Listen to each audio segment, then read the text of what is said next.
네, 안녕하세요. 이데일리온 서영어 전문가입니다. 오늘 이 시간도 우리가 여러분들이 궁금해하시는 주린이분들이 꼭 알아야 되는 이런 부분들을 좀 준비해 봤으니까 기대해 주셔도 좋겠다라고 말씀을 드리도록 하겠습니다.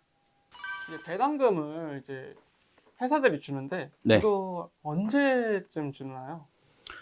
보통은 1년에 한 번씩 결산을 하고 난 다음에 배당을 받는 게 원칙으로 되어 있어요.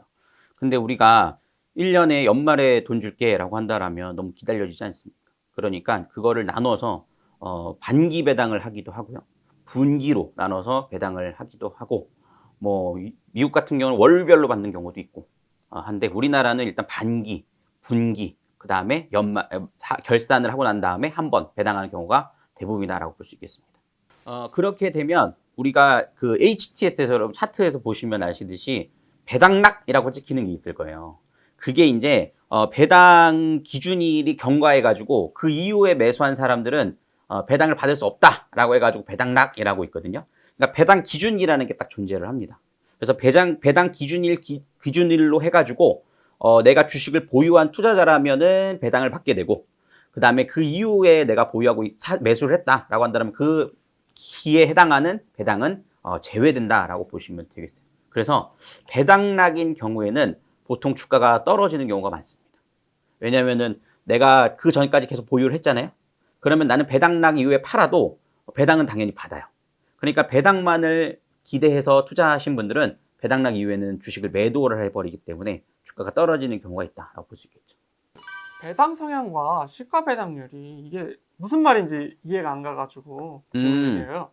말이 어렵죠. 네네. 네, 그러다 보니까는 뭘 보고 내가 투자를 해야 되는가를 살펴봐야 될 텐데, 일단 배당 성향이라고 하는 것은요, 단기 순이익의 몇 퍼센트를 배당을 했는가를 보는 겁니다.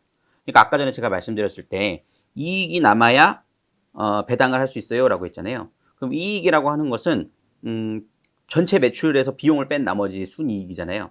그 순이익 중에 몇 퍼센트를 배당하는가를 표시한 게 배당 성향 이렇게 표현을 하고요.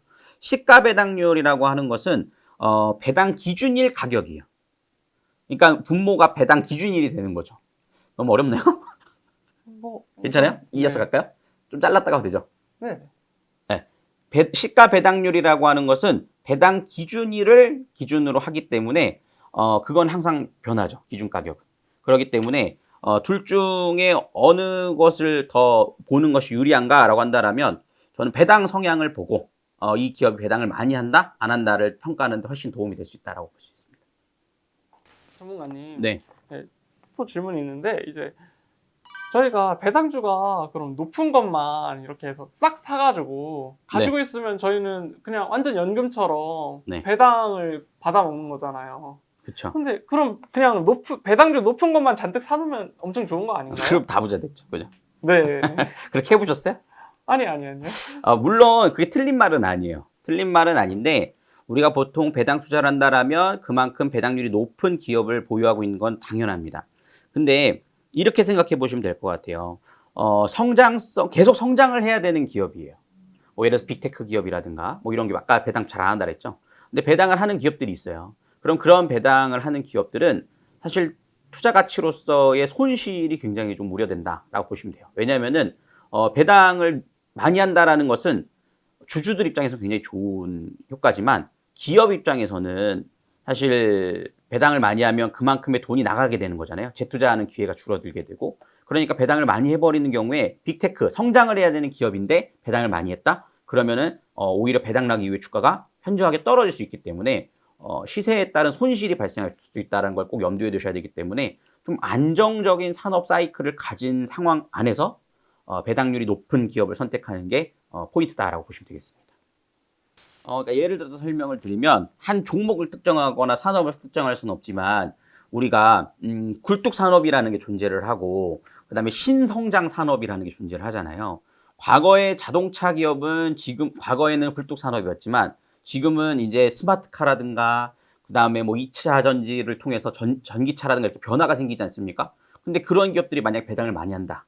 그러면은 어떻게 될까요? 주가가 오히려 떨어질 수 있다는 것을 꼭 염두에 보셔야 된다고 생각을 합니다. 자, 오늘은 우리가 배당주라는 걸 배워봤는데, 배당주 투자라고 다른 방법이 있는 건 아닙니다. 당연히 주식 투자하는 데 있어서 따라오는 게 배당이고 주주로서 당연히 받을 권리라고 생각을 하시면 될 것 같아요. 그래도 나는 배당주 투자를 따로 한번 해보고 싶다 하시는 분들은요. 모든 투자를 그렇게 하시지 마시고 내 포트의 일부분 적금 붓는 대신에 내가 이렇게 한다라고 생각하시면서 장기 투자 관점으로 투자하시는 거 항상 권해드리고요. 배당만 받기 위해서 일시적으로 들어갔다 나오게 된다라면 물론 잘 될 때도 있지만 배당금보다 손실률이 더 클 수 있다라는 점을 꼭 염두에 두시면서 안전 투자하시면 좋지 않을까 싶습니다. 주린이들이 가장 중요한 거는 우선 내 계좌를 지키는 게 더 중요하기 때문에 안전한 투자를 하시면서 성공 투자하시길 바라겠습니다. 자, 저는 여기서 마무리하도록 하겠고요. 좋아요와 구독, 알림 설정까지 눌러주시고 혹시나 또 궁금한 점이 있으시면 댓글을 통해서 댓글 남겨주시면 제가 또 답변 드리도록 할 테니까요. 많은 의견 참여해 주시면 감사하겠습니다. 저는 여기서 물러가고요. 지금까지 이데일리온 서용원 전문가였습니다. 감사합니다.